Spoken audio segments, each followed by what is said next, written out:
నిన్న మొన్నటి వరకు ఆ నియోజకవర్గం ఫ్యాక్షన్ రాజకీయాలకు కేరాఫ్గా ఉండేది. గత 20 ఏళ్లుగా ఆ మాజీలదే రాజ్యం. వైసీపీకి అడ్డగా మార్చుకుని ఏలుబడి సాగించారు.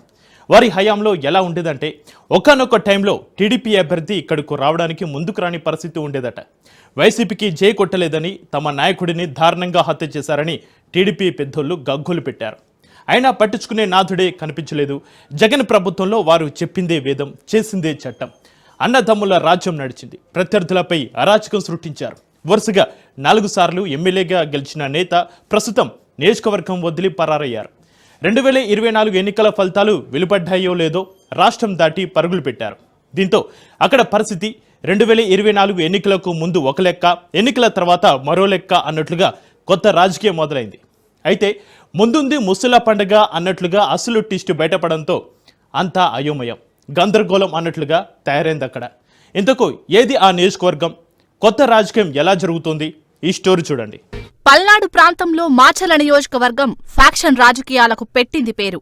గత 20 ఏళ్లుగా పిన్నెల్లి బ్రదర్స్ తమ అడ్డాగా మార్చుకున్నారు. ప్రతిపక్షమనేది లేకుండా తుడిచేసి ఏకఛత్రాధిపత్యం చెలాయించారు. చట్టాలు వారి చుట్టాలుగా మారిపోయాయి. వైసీపీ ప్రభుత్వ హయాంలో 5 ఏళ్లు చెలరేగిపోయారు. వీరి హవా ఎంతలా ఉండేదంటే టీడీపీ ప్రజాప్రతినిధులు బోండా ఉమా, బుద్ధ వెంకన్నపై ప్రజలంతా చూస్తుండగానే నడి రోడ్డుపై మాజీ మున్సిపల్ చైర్మన్ తూరకా కిషోర్ దాడి చేశాడు. ప్రజాస్వామ్యాన్ని అపహాస్యం చేసిన ఈయన ప్రస్తుతం రిమాండ్ ఖైదీగా ఉన్నాడు.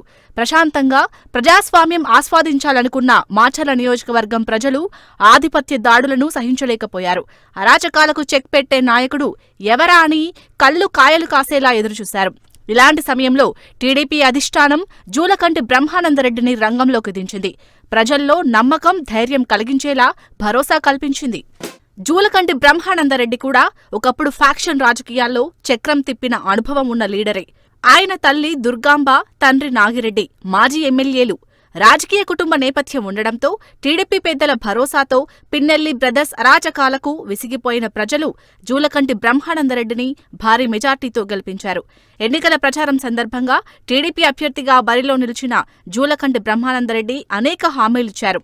ఫ్యాక్షన్ రాజకీయాలు రూపుమాపుతామన్నారు. చెప్పినట్లే గతంలో ఉన్న లీడర్ల ఫ్యాక్షన్ రాజకీయాలు రూపుమాపారు. కానీ నియోజకవర్గంలో అభివృద్ధి పనుల విషయంలో జనం పెదవి విరిచే పరిస్థితి నెలకొన్నట్లు టాక్ వినిపిస్తోంది. మున్సిపల్ శాఖలో వైసీపీ హయాంలో పనిచేసిన కాంట్రాక్ట్ ఉద్యోగులే ఇప్పుడు కూడా కొనసాగుతున్నారు.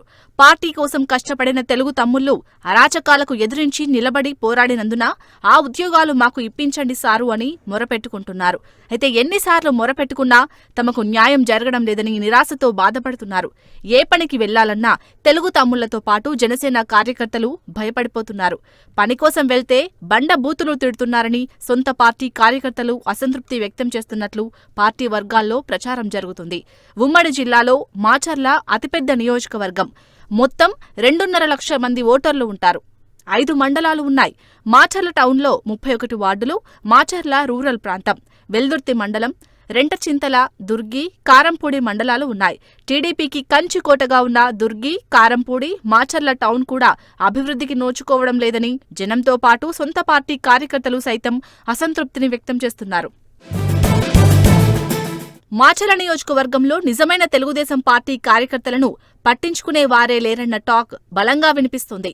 పార్టీలు మారివచ్చిన వాళ్లు, భజన చేసే వాళ్లే అన్ని విధాలా లాభపడుతున్నారన్న విమర్శలు వినిపిస్తున్నాయి. నియోజకవర్గంలో మొత్తం మీద లబ్ధి పొందిన నిజమైన కార్యకర్తలు 10ల సంఖ్యలో ఉన్నారంటే పరిస్థితి ఎలా ఉందో అర్థం చేసుకోవచ్చు. అధికారంలోకి వచ్చి 7 నెలలు అయినా ఇప్పటికీ అన్ని రకాల పనులు వైసీపీ వాళ్లే చేసుకుంటున్నారు అనే టాక్ వినిపిస్తుంది. నియోజకవర్గంలో 200 రేషన్ షాపులు ఉండగా అందులో సగం పైగా వైసీపీ వాళ్ల చేతుల్లోనే ఉన్నాయి. అదేంటి అని తెలుగు తమ్ముళ్లు అడిగితే చేద్దామంటున్నారు. తప్పు చేసింది ఎక్కడా కనబడటం లేదట.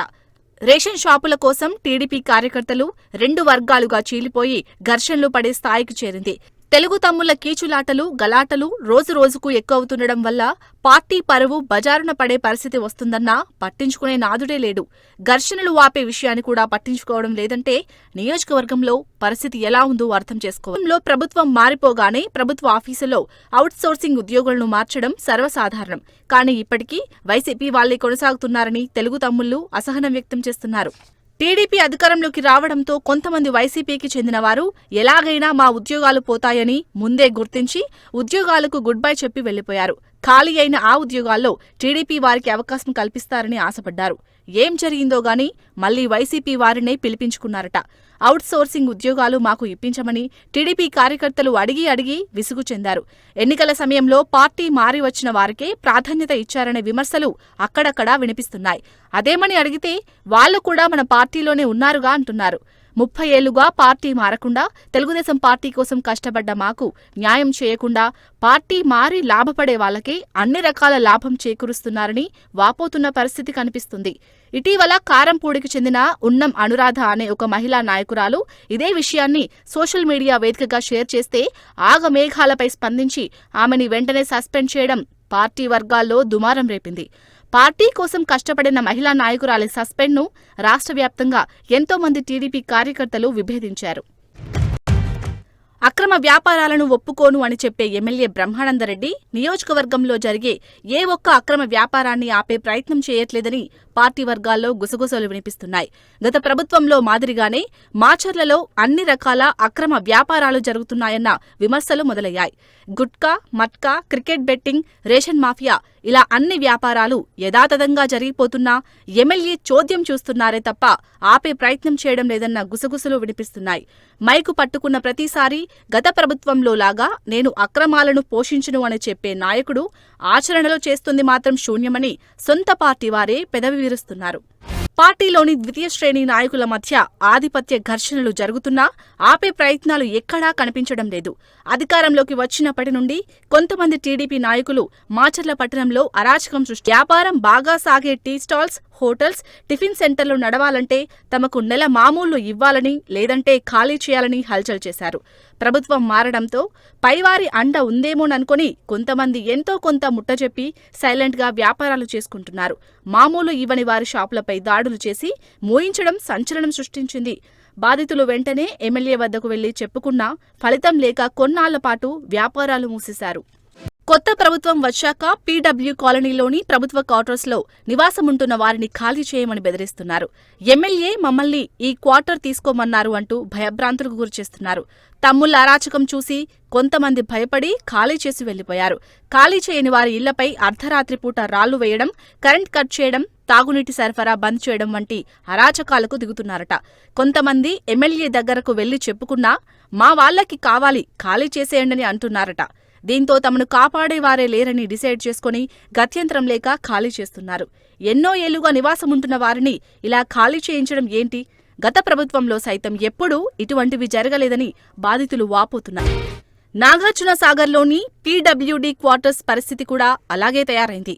అక్కడ జరిగేవి నచ్చని కొంతమంది కార్యకర్తలు సోషల్ మీడియా వేదికగా షేర్ చేస్తుండటంతో వారికి వెంటనే ఫోన్లు చేసి బెదిరిస్తున్నారట. ఇదే విషయాన్ని ఒక వ్యక్తి సోషల్ మీడియాలో పోస్ట్ చేస్తే అతని ఆఫీస్కి పదుల సంఖ్యలో వెళ్లి బెదిరించి దగ్గరుండి ఆ పోస్టులు డిలీట్ చేయించిన వైనం సంచలనం సృష్టించింది. ఇంకోసారి ఇలాంటి పోస్టులు పెడితే చంపేస్తామంటూ బెదిరించారన్న ఆరోపణలు వెల్లువెత్తాయి.